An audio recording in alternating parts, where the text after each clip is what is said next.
normalmente costuma pegar aqui? Whey, pré-treino ainda tem, o Intra, que eu vou testar, o novo da Dux. E vou ver o que tem de bom ainda. Gastar dinheiro. Tá fazendo mingau de manhã com aveia e leite. O café da manhã de hoje. Framboesa e isso aqui é água de coco. Faz não sei se é framboesa. Já é sábado, deve ser 12:30 já, agora.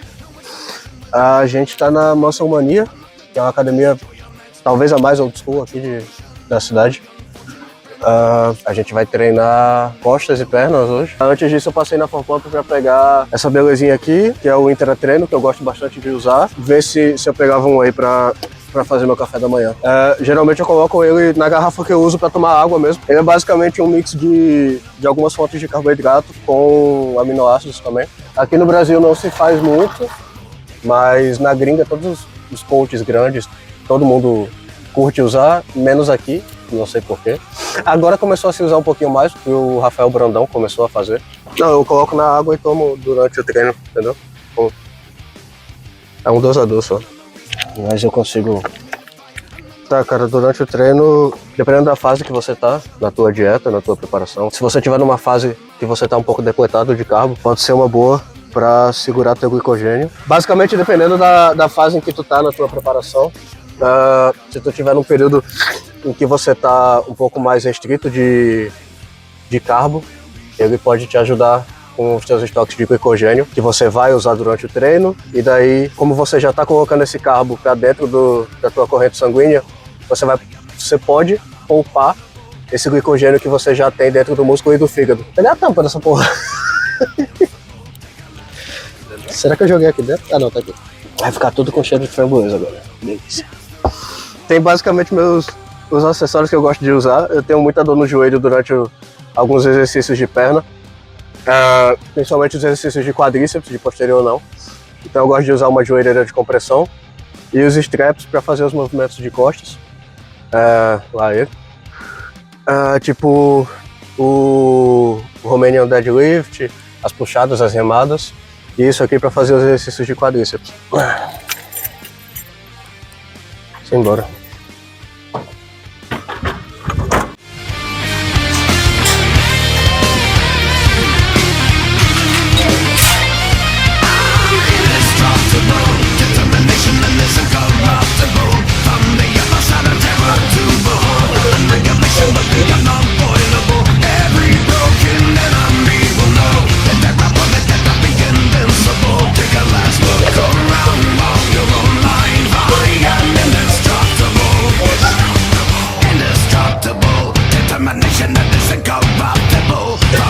Tá, o primeiro exercício é o Romanian Deadlift, que é bem parecido com o stiff. É basicamente um terra sem flexão do joelho.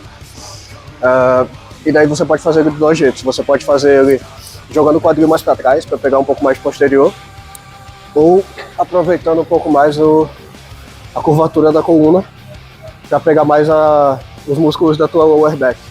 Basicamente a lombar, os eretores os eretores da coluna. O aquecimento é basicamente fazer o primeiro exercício sem carga, depois vai subindo a carga aos poucos até chegar na carga de trabalho e daí faço a primeira série normal. Mas antes disso, eu vou fazendo pequenos incrementos na carga e diminuições nas repetições, sempre ficando longe da falha. O intuito não é cansar, o intuito é me preparar para fazer a primeira série de trabalho. Sempre.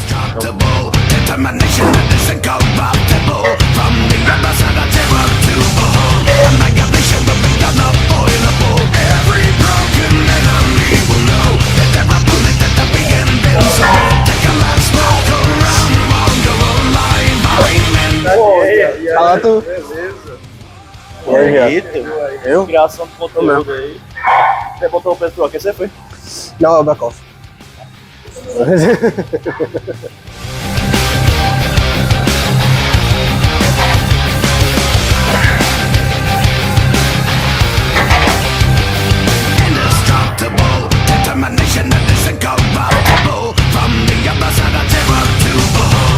É a primeira série de aquecimento. Daí na série de aquecimento eu não conto não. É só o tempo de montar a barra mesmo. Pelo menos não até chegar bem perto da carga de trabalho. Quando chega perto da carga de trabalho, aí eu costumo descansar um pouquinho mais. Aí pode chegar 1 minuto, 2, talvez. E o primeiro descanso, mesmo de verdade, fica entre essas séries de aquecimento e preparação, até chegar na primeira série de trabalho. Quando a próxima série que eu vou fazer é a primeira série de trabalho, aí eu descanso de verdade. E daí fica entre 2 a 3 minutos, mais ou menos. Mas na média eu não conto. É mais feeling. Quando eu sentir que eu tô preparado pra fazer, eu faço. Essa é a segunda série. Como essa é a semana pós-deload, eu ainda não volto com o volume cheio. O volume total que eu uso de treino. Então eu volto com volume menor. Então nesse exercício aqui, por exemplo, na maioria dos exercícios eu vou fazer 2 séries só. Sendo um que eu chamo de top set, que é uma carga para falhar entre 5 a 9 repetições, e eu fico dentro dessa faixa. Quando eu atinjo o final dessa faixa, que são as 9 repetições, no treino seguinte eu subo a carga. E tem essa aqui, essa série, que é o back off set, que é basicamente uma série com peso reduzido para fazer um pouco mais de reps. Então eu fico ali entre 10 a 12 repetições com uma carga menor. E daí eu também uso esse mesmo parâmetro. Quando eu chegar às 12 repetições nessa série aqui, na semana seguinte ou na vez seguinte que eu for repetir esse treino, eu subo a carga para fazer 10.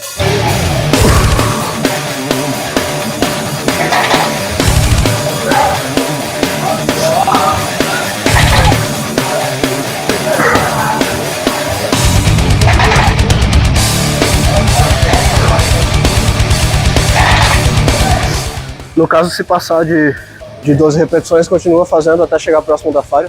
Anota e no treino seguinte compensa isso daí.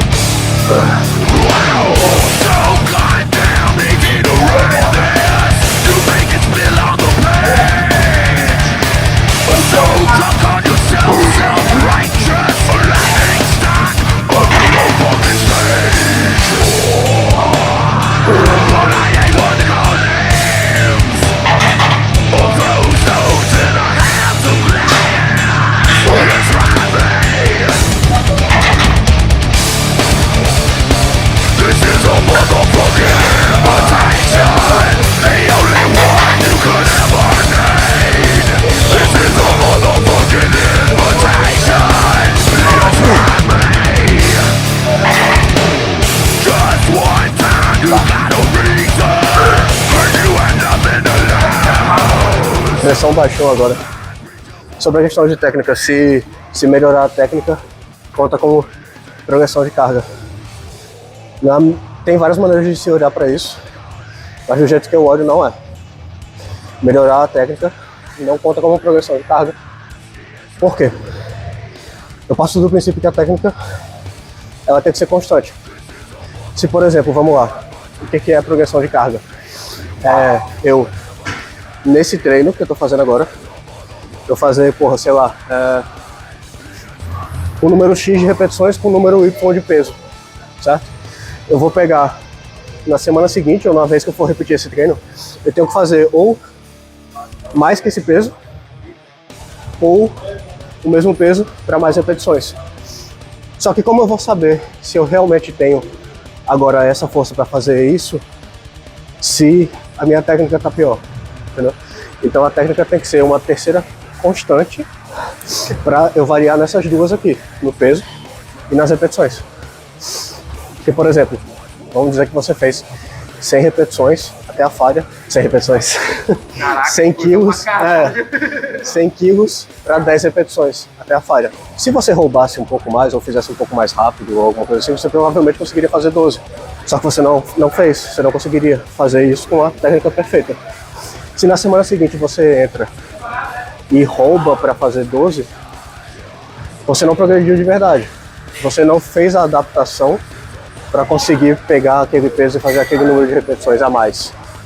Você só piorou a técnica. Ela não foi constante nos dois treinos. Então como que eu vou comparar? Ah não, eu fiquei mais forte no treino seguinte. Não tem como. Aí entra esse lance de repetição forçada. Como o que importa é você progredir semana a semana, você tem que ter essas repetições padronizadas, não ficar usando repetição forçada, para poder saber se você realmente está causando a adaptação de gerar mais força semana após semana. Basicamente isso. Feito o primeiro exercício, o exercício seguinte vai ser essa remada articulada aqui da Life. Basicamente a gente fez um exercício para a parte baixa das costas e os eletores de coluna e a parte toda do lower back. Agora vai ser uma remada com o cotovelo mais fechado, enfatizando mais o latíssimo do dorso, que é essa porção que fica para cá. E depois dela, só fazer mais um exercício para a parte alta das costas, que daí vai ser trapézio e posterior de ombro. Olha o mosquinho natural, com 80 de cada lado.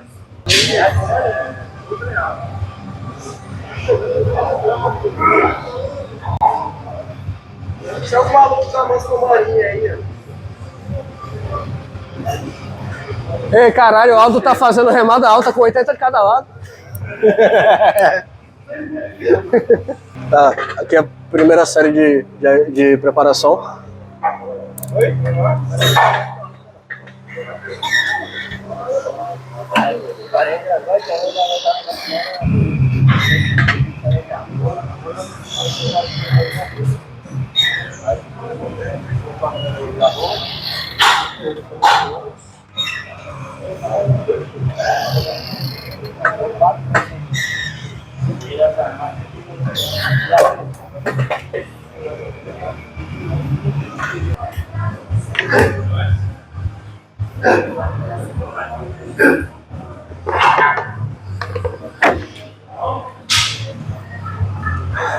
Peguei o Intra da Dux. O quê? Pré-treino? Pode ter começado a ficar fraco por diversas razões. Provavelmente pode ter cortado, se tu estiver fazendo a preparação por conta, pode ter cortado o carbo muito cedo.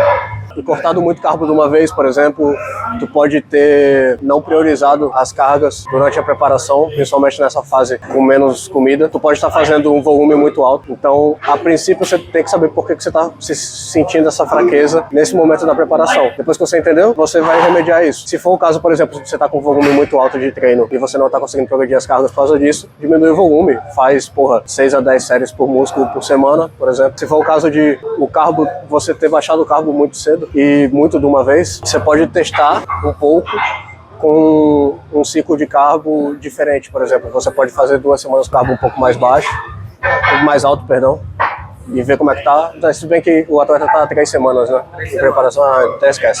Então faz um ciclo de carbo de, por exemplo, faz 2 dias de carbo baixo e 1 dia de carbo alto. Daí nesses 2 dias você depleta o glicogênio, preencher de novo esse estoque de glicogênio com esse dia de carbo alto que você vai fazer no 3º dia desse ciclo. E vai fazendo isso e vai vendo como é que você se sente.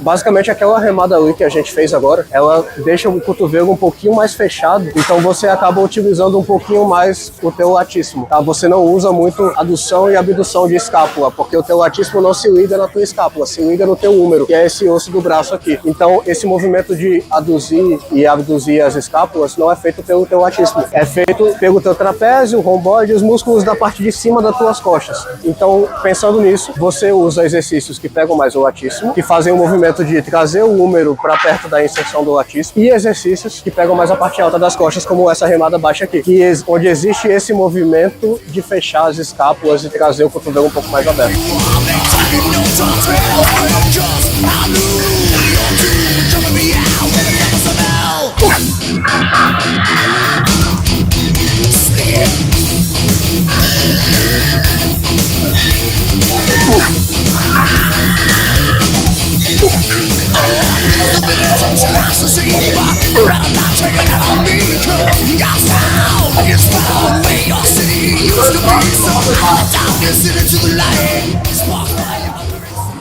Você poderia estar treinando de forma mais eficiente se você conhecesse esse princípio. O princípio das repetições efetivas se baseia na teoria do tamanho de Hahnemann. O que isso quer dizer? Quer dizer que quanto mais esforço você precisa utilizar naquele músculo, mais fibras você vai utilizar daquele mesmo músculo. Então, por exemplo, se você aguenta 100 quilos naquele músculo, se você utilizar apenas 10 quilos, você não vai usar todas as fibras daquele músculo e não vai dar tensão mecânica a todas aquelas fibras. Baseado nisso, se criou o princípio das repetições efetivas. O que isso quer dizer? As repetições efetivas são as 5 repetições antes da falha em qualquer série que você faça. Por isso que uma série de 30 repetições gera a mesma hipertrofia que uma série de 5 repetições, se forem até a falha, claro, porque ambas tiveram essas 5 repetições efetivas. A partir do momento que você está a 5 repetições de falhar, você entrou no nível de esforço em que você começa a usar todas ou a maioria esmagadora das fibras daquele músculo, sinalizando hipertrofia para todas elas. Na prática, o que isso vai servir para você é na hora de você equilibrar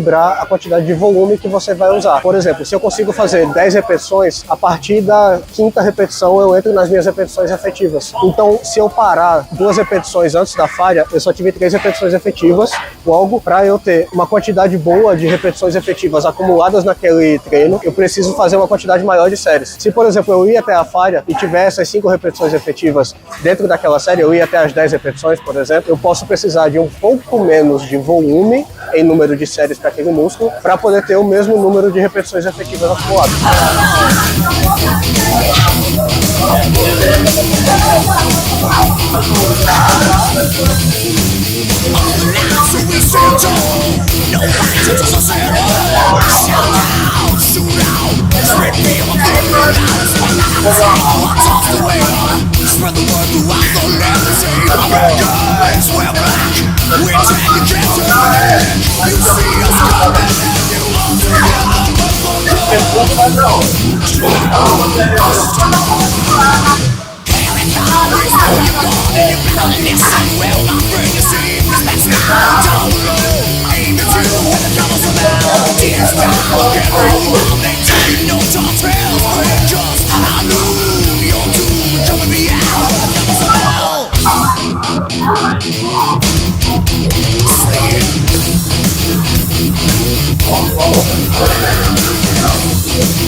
Finalizando a parte de costas do treino agora, eu vou parar a gravação por aqui.